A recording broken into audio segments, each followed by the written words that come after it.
బంగారం ప్రియులకి ఇది good news. గంటల వ్యవధిలో భారీగా బంగారం వెండి ధరలు తగ్గాయి. ఏకంగా 30,000 వరకు కిలో వెండి ధర తగ్గింది. 5,000 రూపాయలు బంగారం ధర తగ్గింది. నిన్న రాత్రి కిలో వెండి ధర 3,99,600గా ఉంటే ఉదయానికి 3,79,700కు చేరింది. ఇక నిన్న రాత్రి 24 క్యారెట్స్ బంగారం ధర 1,79,700 ఉంటే ఇవాళ ఉదయం 1,74,700కు తగ్గింది బంగారం ధర. వారం రోజులుగా ఊహించని స్థాయిలో బంగారం వెండి ధరలు పెరిగాయి. అయితే అమెరికా డాలర్ క్రమంగా కోలుకోవడమే బంగారం వెండి ధరల తగ్గుదలకు కారణమంటూ ఎక్స్పర్ట్స్ చెప్తున్నారు. మొత్తం మీద బంగారం వెండి ధరలు తగ్గుదల పట్టడంతో మార్కెట్లో మళ్ళీ బంగారం ధరలకు సంబంధించి ఆసక్తి నెలకొంటోంది. మరోసారి బంగారం వెండి ధరలు హెచ్చుతగ్గులకు లోనవుతున్న నేపథ్యంలో ప్రస్తుతం వీటిపై కొనుగోలుదారులు అలాగే ఎక్స్పర్ట్స్ దృష్టి సారిస్తున్న పరిస్థితి కనబడుతోంది. నగల మార్కెట్లో ఒక రకంగా భూకంపం పుట్టింది. ఒక్కసారిగా కుప్పకూలాయి. జస్ట్ కొన్ని గంటల వ్యవధిలోనే సీన్ మొత్తం చేంజ్ అయిపోయింది. హైదరాబాద్లో ప్రస్తుతం బంగారం వెండి ధరలకు సంబంధించినటువంటి రేట్లన్నీ కూడా తగ్గుముఖం పట్టాయి. రికార్డుల మీద రికార్డులు సృష్టించిన బంగారం వెండి ధరలు ఒక్కసారిగా కుప్పకూలిన పరిస్థితి. ఒకే రోజులో బంగారం ధర ఏకంగా 8,000 పైనే పడిపోయినట్టుగా తెలుస్తుంది. నిన్న ఒక్కరోజే తులాం బంగారంపై దాదాపు 11,000 పెరిగితే ఇవాళ ఏకంగా 8,000 పడిపోయింది. అంతర్జాతీయ మార్కెట్లో బంగారం ధరలు భారీగా పతనం కావడంతో ఈ ప్రభావం దేశీయ మార్కెట్లపై కనిపించినట్టు తెలుస్తుంది. జనవరి 30న హైదరాబాద్లో బంగారం ధరలు 24 క్యారెట్స్ గోల్డ్ ఏకంగా 8,230 రూపాయలు పతనమైంది. 1,78,850 నుంచి 1,70,620కి చేరుకున్న పరిస్థితి. ఇక ఆభరణాల తయారీకి వాడే 24 క్యారెట్స్ గోల్డ్ బంగారం కూడా దాదాపు 10 గ్రాములకు 7,550 రూపాయలు పతనమైన పరిస్థితి కనబడుతుంది. మొత్తం మీద మొన్న 26 జనవరి నాడు ఔన్స్ బంగారం ధర $5,000 అంతర్జాతీయ మార్కెట్లో చేరుకుంది. అప్పుడు రికార్డ్ హైట్స్కి చేరుకుంది ఔన్స్ బంగారం ఇంటర్నేషనల్ మార్కెట్లో. తర్వాత పెరుగుతూ వచ్చింది. ఏకంగా నిన్నటి వరకు కూడా $5,600 పర్ ఔన్స్ అంటే 28.5 గ్రాములు. అంటే ఆ లెక్కన మన కరెన్సీతో పోల్చి చూసుకుంటే బంగారం ధర ఏ స్థాయికి వెళ్ళిందో ఒక్కసారి మనం అంచనా వేయచ్చు. ఇలా 5,000 దాటి బంగారం ధర పర్ ఔన్స్ పెరుగుతూనే ఉంటుంది ఇంటర్నేషనల్ మార్కెట్లో. ఇటీవలి కాలంలో నిన్నటి వరకు కూడా భారీగా పెరుగుతుంది. ఇప్పుడు తాజాగా బంగారం ధరలు తగ్గుముఖం పడుతున్నాయి. అట్ ద సేమ్ టైం వెండి కూడా పైకి ఎగబాకుతూ వస్తుంది. వెండి కూడా కొనలేని పరిస్థితి. ఇప్పుడు వెండి ధరలు కూడా ఏకంగా 30,000 వరకు కూడా తగ్గిన పరిస్థితి. మరోవైపు కాపర్ కూడా పైకి ఎగబాకుతూ రాగి ధరలు కూడా పెరుగుతున్నాయి. మొత్తం మీద బంగారం అనేది తెలుగు ప్రజలకు కాదు, కేవలం భారతీయులందరికీ ఇదొక సామాజిక హోదా, సోషల్ స్టేటస్గా భావిస్తాం. బంగారాన్ని ప్రతి శుభకార్యాల్లో వినియోగిస్తుంటాం. అలాంటి బంగారం ధరలు కొనాలంటేనే జనాలు బెంబేలెత్తిపోతున్న పరిస్థితి. కొనుగోలుదారులు, అమ్మకందారులు పూర్తిగా ఆ బంగారం ధరల గురించి ఆలోచిస్తున్నారు. మరోవైపు బంగారం కొనేందుకు రిటైల్స్ మార్కెట్లో జనాలు లేక వెలబెలబోతున్న పరిస్థితి కూడా కనబడుతోంది. అయితే తాజాగా ఇవాళ బంగారం వెండి ధరలు తగ్గుముఖం పట్టాయి. దీంతో మార్కెట్లో మరోసారి హెచ్చుతగ్గులకు లోనవుతుంది బంగారం. అసలు ఏం జరుగుతుంది? బంగారం వెండి ధరలు ఎందుకు తగ్గుతున్నాయి? అంతర్జాతీయ మార్కెట్ల ప్రభావం దీనిపై ఎలా ఉంది? ఈ మొత్తం అంశాలకు సంబంధించి ఎక్స్పర్ట్ సత్యనారాయణతో మా ప్రతినిధి గౌతమి పూర్తి వివరాలు అందిస్తారు. బంగారం వెండి ధరలు నిన్నటి వరకు చూసుకున్నట్లయితే ఆకాశాన్ని అంటే వీటి యొక్క రేట్లు అయితే ఉన్న పలంగా ఒక్కసారిగా ఇటు బంగారం కావచ్చు లేకపోతే అటు వెండి కావచ్చు, బంగారం చూసుకుంటే మనకి 8,000కు పైగా తగ్గినట్టు మనకి ఇక్కడ కనిపిస్తోంది. అలాగే వెండి కూడా తగ్గింది. మరి అమాంతం ఒక్క రోజులోనే బంగారం విలువ పెరగడం, అదే ఒక్క రోజులోనే బంగారం విలువ రాత్రికి రాత్రి తగ్గడం. సో దీన్ని మనం ఎలా చూడొచ్చు అంటారు? ఒక్కసారిగా తగ్గడం దీనికి కారణం ఏమై ఉండొచ్చు? సో ప్రతి విషయాలు కూడా తెలుసుకుంది. వాళ్ళ మనతో పాటు ఫైనాన్షియల్ అడ్వైజర్ జీవి సత్యనారాయణ గారు ఉన్నారు. సార్ నమస్తే. సార్ సో నిన్నటి వరకు కూడా చాలా బీభత్సంగా ఉంది గోల్డ్ రేట్. ఒక్కసారిగా పెరిగిపోయింది. 11,000కు పైగా పెరిగిపోవడం జరిగింది. అయితే ఈ రోజు కనుక చూసుకున్నట్లయితే అంతే స్థాయిలోనే తగ్గిపోవడం జరిగింది. ప్రధానమైన కారణం ఏంటి? ఒక్కసారిగా ఇలాగ బంగారం రేటు అలాగే వెండి రేట్లు తగ్గిపోవడానికి అంటే నిన్నటి వరకు ఆల్ టైమ్ హైకి వెళ్ళటం జరిగింది. $5,625 ఆల్ టైమ్ హైలోకి వెళ్ళింది నిన్న. అయితే నిన్న రాత్రి అంటే ఇవాళ మనము శుక్రవారం, గురువారం, బుధవారం రాత్రి అమెరికాలో వడ్డీ రేట్ల డెసిషన్ ఉంది. వాళ్ళు 25 బీపీఎస్ పాయింట్లు అంతకుముందు తగ్గిస్తామని అన్నారు, కానీ తగ్గించలేదు. మళ్ళీ మార్కెట్ అంటే ఫెడరల్ రిజర్వ్ చైర్మన్ పావెల్ ఉంటారు, ఆయన ఏమన్నాడంటే ఇన్ఫ్లేషన్ పెరిగింది, ఇప్పుడు సిచ్యువేషన్లో తగ్గించే అవకాశం లేదు అని న్యూట్రల్గా ఉంచడం జరిగింది. ఒక్కసారిగా అది గోల్డ్ సిల్వర్కి నెగిటివ్ న్యూస్ ఒకటి. డాలర్ వీక్ అవటం గోల్డ్ సిల్వర్కి నెగిటివ్ న్యూస్. కానీ మీరు అన్నట్లుగా నిన్న ఉదయము గ్యాప్ అప్ తోటి ఓపెన్ అవ్వటం జరిగింది. $5,625 ఆల్ టైమ్ హైకి చేరటం జరిగింది గోల్డ్. ఎప్పుడైతే గోల్డ్ సిల్వర్ 2 కాపర్ కూడా నిన్న 3 కూడా ఆల్ టైమ్ హైకి, మిగిలిన కమోడిటీస్ కూడా ఆల్ టైమ్ హైకి వెళ్ళటం జరిగింది. ఒక్కసారిగా నిన్న ఏదైతే 25,000 స్టార్ట్ అయింది, ఎప్పుడైతే ఇవి నెగిటివ్ న్యూస్లు ఏవి వడ్డీ రేట్లు తగ్గించకపోవటం ఏది గోల్డ్ సిల్వర్కి, మన మార్కెట్కి పాజిటివ్ న్యూస్. అవి తగ్గించి గోల్డ్ సిల్వరు తగ్గాల్సింది నిన్న పెరగడం జరిగింది ఒకటి. నెంబర్ 2 వడ్డీ రేట్లు న్యూట్రల్గా ఉన్నప్పుడు తగ్గాలి కాబట్టి తగ్గలేదు. నెంబర్ 2 ఇంకోటి ఏంటిది, డాలర్ వీక్ అవటం. ఈ దాంతో షేర్ మార్కెట్ పెరగాలి కానీ పెరగలేదు. రాత్రి ఆల్రెడీ ఇవ్వటం జరిగింది. అంటే ఏం జరుగుతుంది అంటే ఎక్స్పైరీ డేట్ ఉంటుంది ప్రతి నెల, ఎక్స్పైరీ డేట్ దగ్గరికి రావటం, తక్కువలో కొనుక్కున్న వాళ్ళు ఎవరైతే హైక్ వచ్చినాక ప్రాఫిట్ బుకింగ్ జరగటం. మళ్ళీ రాత్రి లేటెస్ట్గా ఏంటిది, క్యూబా మీద ఇప్పుడు ఆయన మళ్ళీ క్యూబాకి ఎవరైతే క్రూడ్ ఆయిల్ సప్లై చేస్తారో మళ్ళీ వాళ్ళ మీద సుంకాలు, మెక్సికో నుంచి వెళ్తుంది అనమాట, మళ్ళీ వాళ్ళ మీద కూడా సుంకాలు ఇప్పుడు ప్రజెంట్. అయితే ఈ చిన్నదివి అది ఎంత 10 మిలియన్ జనాభా, ఏది క్యూబా అంటే ఎంత 1 కోటి, మన హైదరాబాద్లోనే 1 కోటి పైన ఉంటారు జనాభా. అటువంటిది అది కూడా ఏంటిది గోల్డ్ సిల్వర్కి ఫేవరే. కానీ ఈ ఏ రోజు ఏ రాత్రి ఏం చెప్తాడు అనేది ట్రంప్ నిర్ణయాలని బట్టే గోల్డ్ సిల్వర్ పెరగటం కానీ జరగటం కానీ జరుగుతుంది. ఒకటి $490 రాత్రి మాత్రం హై నుంచి లోకి, అంటే వలటాలిటీ అంటాం, ఈ లోకి హైకి వలటాలిటీ ఏదైతే ఉందో 5,625 నుంచి ఒక్కసారిగా $490 ఫాల్ అవ్వటం జరిగింది. మళ్ళీ కొంచెం జరిగింది. మన మార్కెట్లో వచ్చేటప్పటికి రాత్రి 11:55కి మంది క్లోజ్ అవుతుంది. కానీ వరల్డ్ మార్కెట్లు కానీ ఇంటర్నేషనల్ మార్కెట్లు కానీ క్లోజ్ కావు. అవి ఎప్పుడు క్లోజ్ అవుతాయి అంటే మన ఇండియన్ టైమింగ్స్ ప్రకారం తెల్లవారుజామున 2:30కి క్లోజ్ అయ్యి మళ్ళీ 4:30కి మన ఇండియన్ టైమింగ్స్ ప్రకారం ఓపెన్ అవుతాయి. మన మార్కెట్లు ఎప్పుడైతే 11:55 క్లోజ్ అవుతుందో ఈ ఉదయం మన మార్కెట్లు 9ంటికి ఓపెన్ అవుతాయి. ఈ 9 లోపల అంటే రాత్రి 11:55 నుంచి ఉదయం 9 వరకు ఏం జరుగుతుంది అనేది మన మార్కెట్లకు ఉండదు. కాబట్టి ఏం జరుగుద్ది, ఉదయం 9 కాగానే రాత్రిపూట ఏదైతే డెసిషన్ అవుతుందో, అంటే ఉదాహరణకి ఇప్పుడు మనం రాత్రి 11:55 వాళ్ళు మనకి ఇప్పుడు డే టైం అయితే అమెరికాలో నైట్ టైం, ఈ అమెరికాలో నైట్ టైం అయినప్పుడు మళ్ళీ మనకి నైట్ టైం అయినప్పుడు అమెరికాలో డే టైం. ఈ డే టైంలో ట్రంప్ ఏం చేస్తాడు, ఏం నిర్ణయం తీసుకుంటాడో తెలియదు, ఏ దేశం మీద సుంకాలు వేస్తాడో తెలియదు, ఏ దేశం మీద ఏం ఫేవర్గా ఉంటాడా అన్ఫేవర్గా ఉంటాడా, ట్రేడ్ డీల్ జరుగుతుందో తెలియదు. అక్కడ మనకి ఉదయం 9ంటికి లోపు తెలుస్తుంది. ఈ ఉదయం 9 కాగానే గ్యాప్ అప్ అన్నా గ్యాప్ డౌన్ అన్నా జరుగుతుంది. ఇది జరుగుతున్నది అంటే ఏ రోజుకి ఆ రోజు. ఇది ఒక న్యూస్. ఇంకొకటి ఏంటిది అంటే నిన్నటి వరకు చాలామంది ఇప్పటి వరకు నేను ఇప్పుడు చూడలేదు ఈ ధరలు, నేను అసలు ఎక్స్పెక్ట్ చేయలేదు, నేను అనుకోలేదు, ఏ రోజుకి ఆ రోజు ఆల్ టైం హైకి పోతుంది అని ఎవరైతే అనుకుంటున్నామో అవన్నీ కూడా ఏం చేస్తారంటే వాళ్ళు జీర్ణించుకోలేక షార్ట్ సెల్లింగ్కి వెళ్ళటం జరుగుతుంది. అంటే మన మార్కెట్లో లేకుండా అమ్మొచ్చు, మార్జిన్ కట్టి కొనుక్కోవచ్చు, అమ్ముకోవచ్చు, 2 జరుగుతాయి. ఇకపోతే ఎప్పుడైతే ఇలా స్పెక్యులేషన్ అంటాం, వొలటాలిటీ అంటాం, అంటే లోకి హైకి ఎక్కడైతే బాగా వేరియేషన్ వస్తుందో అప్పుడు ఏం చేస్తుందంటే వరల్డ్ మొత్తానికి ఇంటర్నేషనల్ ఏవైతే మార్కెట్లు ఉన్నాయో గోల్డ్ ట్రేడ్ చేసేవి, Chicago mercantile exchange main famous అమెరికాలో, వాళ్ళు ఏం చేస్తారు, ఈ వొలటాలిటీని బట్టి ఏది ఎక్కువ లోకి హైకి బాగా వొలటాలిటీ ఉందో దాని మీద మార్జిన్లు పెంచడం జరుగుతుంది. ఈ మార్జిన్లు పెంచడం అంటే ఏంటిది, జనరల్గా 10%, 8%, 9% ఉంటుంది మార్జిన్. ఇప్పుడు 30% చేసారు మార్జిన్. అంటే ఏంది, ₹1,00,000 నువ్వు కొనాలి అంటే 10,000 కడితే చాలు, నువ్వు ₹1,00,000 వాల్యూ ఉన్నటువంటిది కొనుక్కోవటం కానీ అమ్ముకోవటం కానీ చేయొచ్చు. కానీ ఇక్కడ ఏం జరుగుతుంది, ఒక్కసారి మార్జిన్ పెంచేసారు. అంటే ఏంది, ఎవరైతే చిన్న చిన్న ఇన్వెస్టర్లు, చిన్న ఎవరైతే స్మాల్ అమౌంట్ ఉన్న వాళ్ళు ట్రేడ్ చేయకూడదనే ఉద్దేశం. ఎందుకంటే ఈ వొలటాలిటీ తట్టుకోగలగాలి, వాళ్ళు ఆ కెపాసిటీ ఉండాలి, పేయింగ్ కెపాసిటీ ఉండాలి. అంటే ఏంది, ఒక 10,000, 20,000 తగ్గినా కానీ నువ్వు తట్టుకోగలిగి మార్జిన్ పెట్టగలిగిన వాళ్ళనే ఎంకరేజ్ చేయటం అనమాట. అదొక రీజన్. ఇక ఎక్కడైతే చికాగో మర్కంటైల్ ఎక్స్చేంజ్లో మార్జిన్ పెంచడం జరిగిందో, మన MCX ఉంటుంది మల్టీ కమోడిటీస్ ఎక్స్చేంజ్, దాంట్లో కూడా మార్జిన్ పెంచడం జరిగింది ఒకటి. ఇక తర్వాత ఏమైంది, ఎక్స్పైరీ డేట్ రావడం దగ్గరికి వాల్యూమ్లు తగ్గిపోవటం, మార్జిన్లు ఎప్పుడైతే పెంచేసిర్రో వాళ్ళు అయిపోయినరు.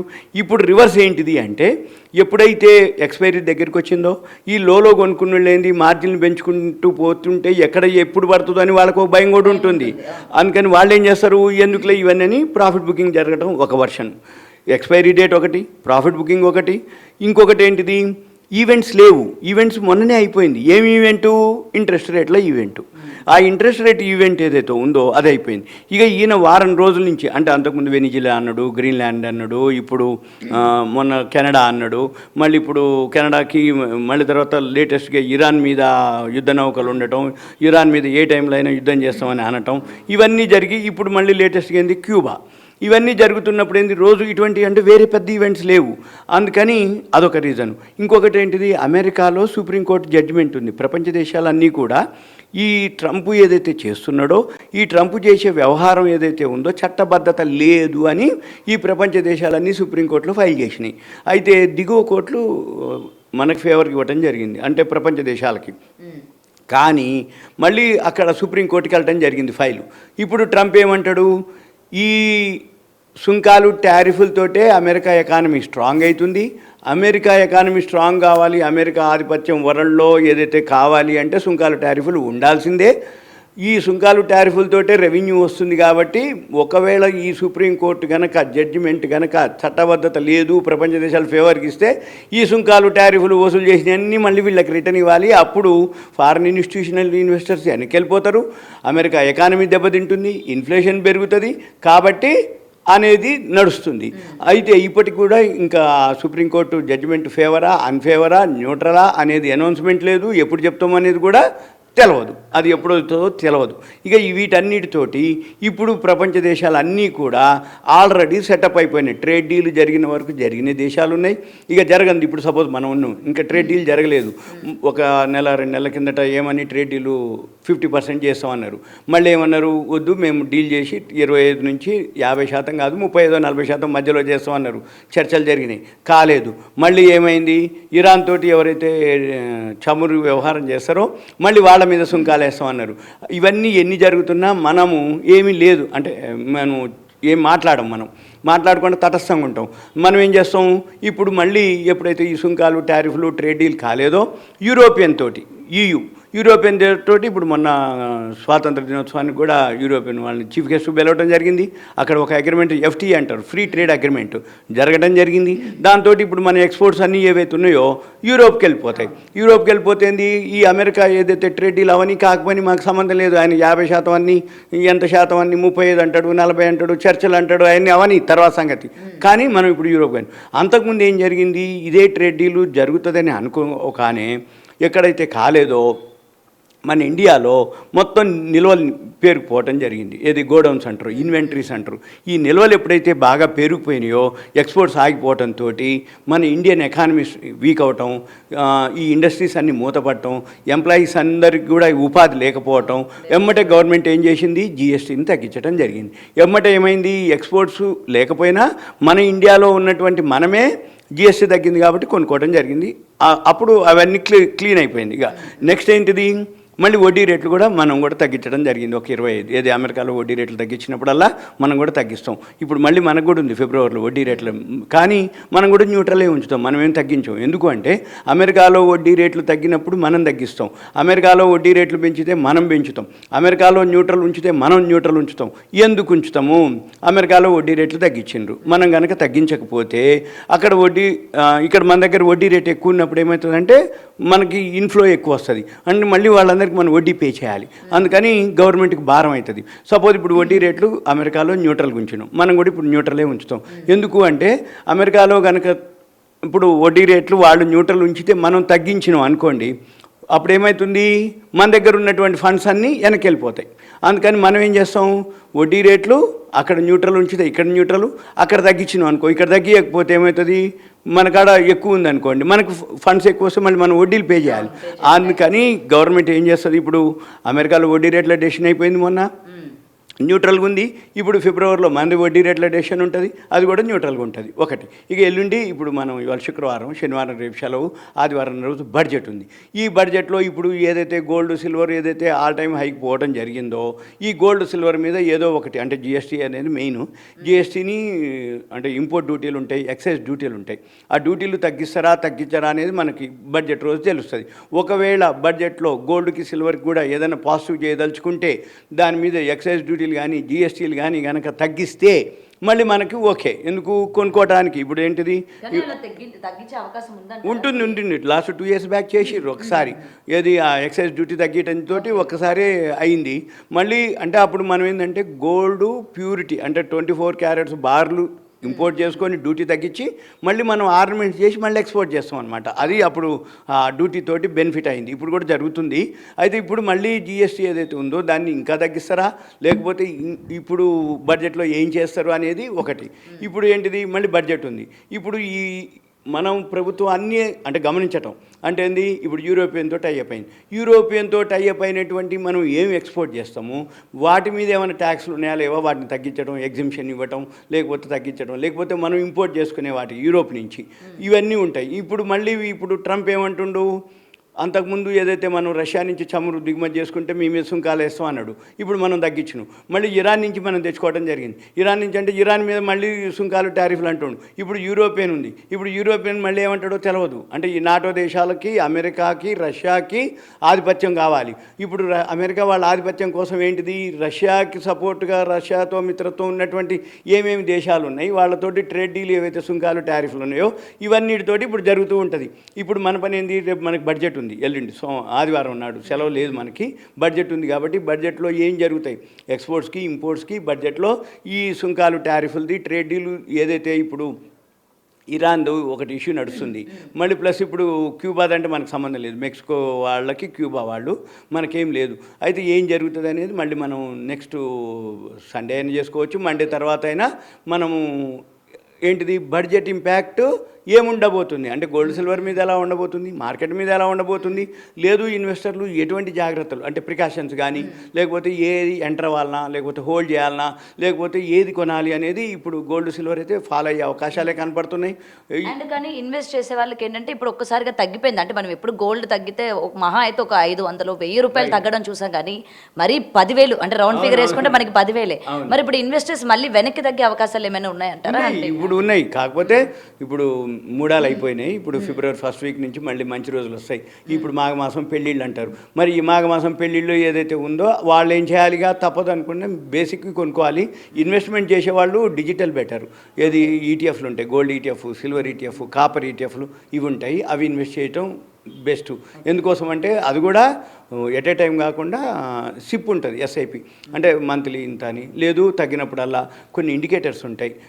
కొంచెం డైలీ మన వీడియోలు కానీ యూట్యూబ్లు కానీ అబ్జర్వ్ చేస్తే కొన్ని వెబ్సైట్లు కూడా ఉన్నాయి. గోల్డ్ మన క్యాప్స్ గోల్డ్ అని ఉంటుంది, CAPS గూగుల్కి వెళ్ళి క్యాప్స్ గోల్డ్ అని వచ్చు. మన సెల్లో కూడా గూగుల్కి వెళ్ళి caps gold CAPS caps gold అని కొడితే లైవ్ రేట్స్ వస్తుంది. ఇంకొక మిస్డ్ కాల్ నెంబర్ ఉంటుంది, దానికి ఇస్తే కూడా వాళ్ళు మనకి లైవ్ గోల్డ్ సిల్వర్ ప్రైసెస్ తెలుస్తాయి. ఇక వీటితో పాటు టెక్నికల్ ఇండికేటర్స్ ఉంటాయి, మనం ఎక్కడ ఎంటర్ అవ్వాలి, ఎక్కడ ఎగ్జిట్ అవ్వాలి. మళ్ళీ వీటన్నిటితో పాటు investing.com అని ఒక వెబ్సైట్ ఉంటుంది. ఈ investing.com ఏంటంటే వరల్డ్ వెబ్సైట్, అది మల్టీనేషనల్ కంపెనీ. ఆ మల్టీనేషనల్ కంపెనీలో 24 hours వరల్డ్లో గోల్డ్, సిల్వర్, కాపరు, కమోడిటీస్ ఏవైతే ట్రేడింగ్ అవుతున్నాయో, ఔన్స్ బంగారం ఏదైతే ఉందో అక్కడ దాన్ని బట్టి అక్కడ అవి ట్రేడ్ అవుతూ ఉంటాయి. అవి మనం కనుక ఫాలో అయితే అంటే ఈజీనే, ఒకసారి చూస్తే యాప్ డౌన్లోడ్ చేసుకొని అక్కడ గోల్డ్ పెరిగితే ఇక్కడ గోల్డ్ పెరుగుతుంది, అక్కడ గోల్డ్ తగ్గితే ఇక్కడ గోల్డ్ తగ్గుద్ది, అక్కడ సిల్వర్ తగ్గితే ఇక్కడ సిల్వర్ తగ్గుద్ది, అక్కడ కాపర్ పెరిగితే ఇక్కడ కాపర్ పెరుగుతుంది. సింపుల్ అనమాట, అదొకటి. ఇక రెండోది అక్కడనే టెక్నికల్స్ అని ఒక ఉంటుంది. ఈ టెక్నికల్స్ కనుక క్లిక్ చేస్తే అక్కడనే అది చూపిస్తుంది, by, strong by, cell, strong cell, neutral. ఇట్లా మనం క్లిక్ చేయగానే చూపిస్తుంది. నువ్వు ఎంటర్ అవ్వాలన్నా అన్ని స్ట్రాంగ్ బైలు ఉన్నాయి అనుకోండి, ఎంటర్ అవ్వచ్చు. అది ఏ రిటర్న్తో సంబంధం లేదు, ఎంటర్ అవ్వడం. ఒకవేళ సెల్ వచ్చింది, స్ట్రాంగ్ సెల్ వచ్చింది అనుకో, ఇక మనం ఉండొద్దు, ఎగ్జిట్ అయిపోవాలి. కొనుక్కునే ఉద్దేశం ఉంటే వెయిట్ చేయాలి, అంతే తప్ప వేరే విధంగా చేయకూడదు. కానీ ఇప్పుడు ఈ తగ్గింది ఇంకా తగ్గొచ్చు అంటారా సార్? ఇప్పుడైతే కనబడుతుంది సిగ్నల్. ఇంకా తగ్గుతుందా? ఇప్పుడు ఈవెంట్స్ ఏం లేవు కాబట్టి కొంచెం అంటే ఇదంతా ప్రాఫిట్ బుకింగ్ జరగాలి. ఏది ఆ లో నుంచి ఏదైతే పోయిందో ఒకటే సింపుల్ అనమాట లాజిక్. హైదరాబాద్ నుంచి బస్సు విజయవాడకు బయలుదేరింది డిపోలోంచి. విజయవాడలో ఉండదు, మళ్ళీ విజయవాడ నుంచి హైదరాబాద్ రావాల్సిందే. అంటే ఉదయానికి ఒక ఎంప్లాయీ ఉదయం పూట ఆఫీస్కి వెళ్తే సాయంత్రం అయిపోయినాక రాత్రికైనా ఇంటికి చేరాల్సిందే తప్ప ఆఫీస్లో ఉండడు. సేమ్ అదే గోల్డ్ కానీ సిల్వర్ కానీ షేర్ మార్కెట్ కానీ ఇలా పోతుంది మళ్ళీ ఇలా వస్తుంది. అయితే అది అప్ జర్నీనా డౌన్ జర్నీనా? అందరూ 190 మంది పైసలు ఎందుకు పోతాయి తెలుసా? అప్ జర్నీలో చూడరు, అప్ జర్నీలో కొనరు. అప్ అయ్యేటప్పుడు ఏం పెరుగుద్దులే తగ్గుద్దులే ఎందుకు కొనాలే అనుకుంటారు. బాగా పీక్ వెళ్ళిపోయినాక అప్పుడు అనిపిస్తుంది అరే మిస్ అయిపోయినవని అక్కడ కొనుక్కుంటాడు, ఎంటర్ అవుతాడు. అక్కడి నుంచి అది ఫాలో అవుతుంది. అంటే డౌన్ జర్నీ. నీకు తెలవాలి అది up journey down journey. Up జర్నీలో బై చేయాలి, డౌన్ జర్నీలో సెల్ చేయాలి. అప్ జర్నీలో అమ్మకూడదు, డౌన్ జర్నీలో కొనకూడదు. అయితే 190 మంది ఎందుకు పోతాయి అంటే డౌన్ జర్నీలో కొంటాడు, అప్ జర్నీలో అమ్ముతాడు. అంటే ఏంది? హైలో కొంటాడా, బాగా బాటంకి వస్తుందా? ఇక నేను కొన్నా, నా బ్యాడ్ లక్ కొన్నా, పడిపోయింది. ఇక చివరికి విసుగు పుడుతుంది. అంటే వడ్డీలు అనుకోండి, లేకపోతే టైం అనుకోండి, ఇక అయిపోయి ఇక ఏమోలే కానీ ఎక్కడో ఒక దగ్గర దీన్ని వదిలించుకుందామని ఇక కొంచెం పెరగడం మొదలు పెట్టగానే ఈయన ఎగ్జిట్ అవుతాడు. అక్కడి నుంచి అది ర్యాలీ స్టార్ట్ అయింది. నేను కొన్నా తగ్గింది, నేను అమ్మినా పెరిగింది అని అంటారు.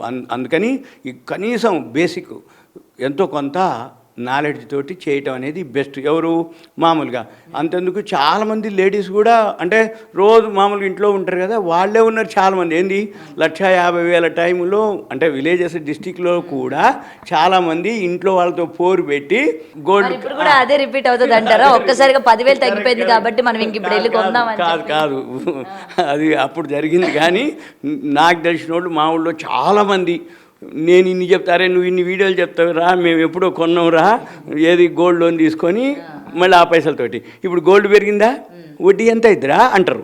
మళ్ళీ సిల్వర్ పెరిగిందా, అదే పెట్టుబడి పెట్టింది కదా ఆయన ఏం వేస్ట్ చేయలేక. సిల్వర్ పెరిగిందా, మళ్ళీ సిల్వర్ తీసుకుపోయి సిల్వర్ కూడా మళ్ళీ అందులో పెట్టున్నా. 1,50,000 నుంచి కొనుక్కున్న వాళ్ళు చాలామంది ఉన్నారు. అంతెందుకు మనం అక్టోబర్ 20వ తారీఖు మనము హైదరాబాద్ ట్విన్ సిటీస్లో జ్యువెలరీ షాప్స్ ముందు బేగం బజార్ కానీ అక్కడ క్యూ కట్టి గోల్డ్ షాప్స్ ముందు క్యూ కట్టి షాప్ తీయకముందే కొనుక్కున్నారు కదా. అయితే తర్వాత కొంచెం తగ్గింది. కానీ వాళ్ళందరికీ ఎన్ని పైసలు వచ్చినాయో తెలుసా? 1,50,000 పెడితే 4 లక్షలు దాటిందని నిన్నటికి. అంటే విత్ ఇన్ 3 మంత్స్లో 3 మంత్స్ కొంచెం అటు ఇటుగా అంటే 10 days 5 days అటు ఇటు ప్లస్ అయ్యి. అంటే మరి 1,50,000 1,60,000 1,70,000 క్యూలో కొనుక్కుంటే ఈరోజు 4 లక్షలు దాటిపోయింది. సరే ఇవాళ తగ్గింది ఒక్కరోజు, నిన్న 4 లక్షలు అయితే దాటిపోయింది కదా. మళ్ళీ ఇవాళ తగ్గితే తగ్గింది, ఏమవుతుంది? అసలైతే నీ పైసలకైతే నష్టం లేదు కదా. కాకపోతే ఒకరోజు అంటే రోజు పోతూ ఉండి ఎక్కడో ఒక దగ్గర తగ్గకుండా ఆగకుండా పడిపోతుందా? ఇప్పుడు అంతేందుకు బస్సే ఉంది, హైదరాబాద్ నుంచి విజయవాడ బయలుదేరుతుంది. ఇక మధ్యలో ఆగకుండానే బస్సు పోద్దా? బస్సు ఇక నేరుగా పోదు కదా. ఇది కూడా అంతే. అంటే ఒక జర్నీ స్టార్ట్ అయింది ఎక్కడో ఒక దగ్గర. కాకపోతే అందరికీ తెలిసిపోయింది, ఇప్పుడు అవేర్నెస్ వచ్చేసింది. ఏమని? ఓహో గోల్డ్ సిల్వర్ కూడా ఇలా పెరుగుతాయి, ఇలా పెరిగినాయి, మనం మిస్ అయిపోయినాం. ఈసారి మీరు అన్నట్టు తగ్గినప్పుడు మిస్ కాకూడదు, ఉంటుంది. మళ్ళీ కొనుక్కుందాము, అప్పుడు మిస్ అయిపోయినాం, ఈసారి మళ్ళీ పెరగకపోద్దా అనేది ఉంటుంది. కాదు, జనరల్గా జరిగేదల్లా మీకు ఇంకో వీడియోలో ఇంకోసారి ఇలా పీక్ వెళ్ళిపోయినాయి లాస్ట్ 30-40 ఇయర్స్లో. అంటే పీక్ వెళ్ళిపోయి ఫాల్ అయినాయి. ఎంత ఫాల్ అయినాయి, ఎంత పర్సంటేజ్ ఫాల్ అయినాయి, ఎంత పడ్డాయి, ఎన్ని డాలర్లు పడ్డాయి, మళ్ళీ ఎన్నేళ్లకు పడ్డది. అంటే ఉదాహరణకి ఎట్లుంటుందంటే జనరల్గా షేర్ మార్కెట్ బాగా పీక్ పోయింది, అందరూ ఎంటర్ అవుతారు. మళ్ళీ ఏమవుతుంది? కొన్నాళ్ళు ఫాల్ అవుతుంది. మళ్ళీ షేర్ మార్కెట్ జోలికి రారప్పుడు. ఎందుకు? ఫాల్ అయిపోయింది, ఆ బిజినెస్ అంటారా అంటారు. మళ్ళీ ఇప్పుడు ఉదాహరణకు హైదరాబాదే ఉంది, రియల్ ఎస్టేట్ 3 సంవత్సరాలు అయింది, పోయింది అంటారు. మరి 3 సంవత్సరాలు ఎన్ని కన్స్ట్రక్షన్లు జరగట్లేవు? జరుగుతూనే ఉన్నాయి కదా. మరి కొంటుర్రా, కొనట్లేదా? ఎవరు కొంటారు, ఎందుకు కొంటారు? కొనేటోళ్ళు కొనుక్కుంటారు. ఎవరు కొంటారు, ఎందుకు కొంటారు అంటే అప్పుడు మిస్ అయిపోయిన వాళ్ళు, లేకపోతే ఇప్పుడు తక్కువలో రైట్ తక్కువలో దొరుకుతుందేనో, లేకపోతే ఇప్పుడు సపోజ్ తండ్రి ఉంటాడు, అమ్మాయి పెళ్లి చేయాలి, అమ్మాయికి ఒక ఎసెట్ ఇద్దాం అనుకుంటాడు. ఇప్పుడు తక్కువలో దొరుకుతుంది, రీజనబుల్ దొరుకుతుంది అని కొంటాడు. సపోజ్ తండ్రి ఉండు, కొడుకు పెళ్ళి ఉంటుంది. సరే కొడుకు కోడలికి ఒక ఫ్లాట్ ఉంటుంది, తక్కువలో దొరుకుతుంది, కొంత ఇస్తారు, కొంత లోన్ తీసుకుంటారు.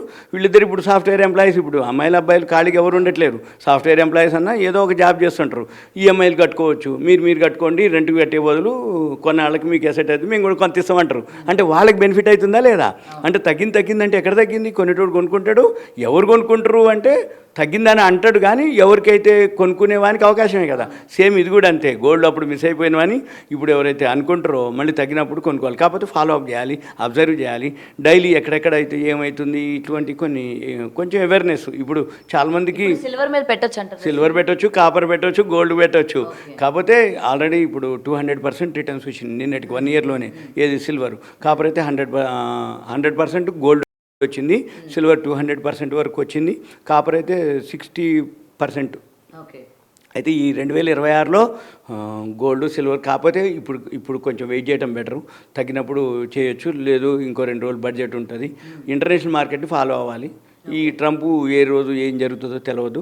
ఈ ట్రంప్ కరెక్ట్. అందుకని మనం ఎంతసేపటికి ఇవన్నీ కొంచెం ఐడియా ఉంటే కొన్నాళ్ళకి అర్థమైపోతుంది, అప్పుడు ఇన్వెస్ట్ చేయొచ్చు. కానీ ఇప్పుడు ఇంత పెరిగినంతగా ఈ సంవత్సరం పెరగకపోవచ్చు అనేది నా ఉద్దేశం. ఎందుకంటే గోల్డ్మెన్ సాచ్ వాళ్ళు ఒక అనౌన్స్మెంట్ చేయడం జరిగింది, $5,000 2026 డిసెంబర్ 31కి. అది మొన్న ఈ మధ్యనే వచ్చేసింది 5,000 దాటినాక వాళ్ళు ఏమన్నారు, 5,500 అయింది అన్నారు. ఇప్పుడు 5,600 అయింది నిన్ననే. 5,625 అయినాక వాళ్ళు ఇప్పుడు ఏమంటారు, $6,000 అయింది అంటారు. నిన్న ఒకరోజు రాత్రి $490 పడ్డది. అంటే దాని జర్నీ అంటే $100 ఉంటుంది. కాబట్టి ఎక్కడ ఎప్పుడు అనేది నెగ్లిజిబుల్ అనమాట. అందుకని ఎవరైతే అప్రమత్తంగా ఉండి కొంచెం జాగ్రత్తగా ఉండి ప్రికాషన్ తీసుకుని అంటే కొంచెం ఫాలో అప్ చేస్తే కొనుక్కోవడానికి చిన్న మొత్తాలు, అంటే మరీ పెద్ద మొత్తాలు కాకుండా ఎస్ఐపీలు కానీ అట్లా చేసుకుంటే ఓకే.